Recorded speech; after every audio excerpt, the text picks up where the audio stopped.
బొబ్బిలి పట్టణంలో ప్రభుత్వ junior degree కాలేజీలు లేకపోవడం స్థానిక నాయకుల నిర్లక్ష్యమేనని కాంగ్రెస్ పార్టీ సీనియర్ నాయకుడు మువ్వల శ్రీనివాసరావు ఆరోపించారు.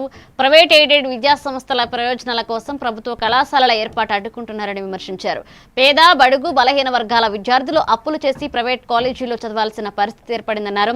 1962లో ఏర్పాటైన రాజా కాలేజీపైనే విద్యార్థులు ఆధారపడుతున్నారని తెలిపారు. అందరికీ నమస్కారం. నా పేరు మువ్వల శ్రీనివాసరావు. బొబ్బిలి నియోజకవర్గం కాంగ్రెస్ పార్టీ సీనియర్ నాయకుడిని, అలాగే జిల్లా అధికార ప్రతినిధిని.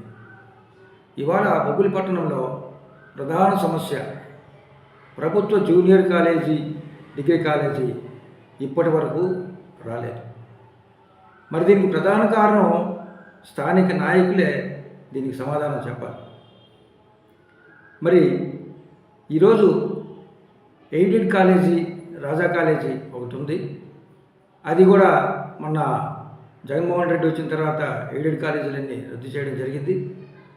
మరి ఈ సందర్భంలోనైనా మరి ప్రస్తుత అధికార పార్టీ నాయకులు కలుగు చేసుకుని బొబ్బిలి పట్టణంలో ప్రభుత్వ జూనియర్ అండ్ డిగ్రీ కాలేజీని ఏర్పాటు చేయాలని చెప్పి ఈ సందర్భంగా కోరుకుంటా ఉన్నాను. మరి ఎందుకు ఈ కాలేజీల గురించి మరి నాయకులు ఎందుకు పని చేయటం లేదు? ఎందుకు మరి అధికారులు కానీ ఇటు నాయకులు కానీ వీటి కోసం ఎందుకు అసలు ప్రస్తావన తీసుకురావటం లేదు? అంటే ప్రైవేట్ కాలేజీలు విస్తృతంగా ఉన్నాయి, మరి వాళ్ళ వ్యాపారాలు దెబ్బతింటాయనా? మరి ఏంటి సమస్య? సమస్యలు అనేకం ఉండొచ్చు. ఏదో స్థలం లేదనో, లేదంటే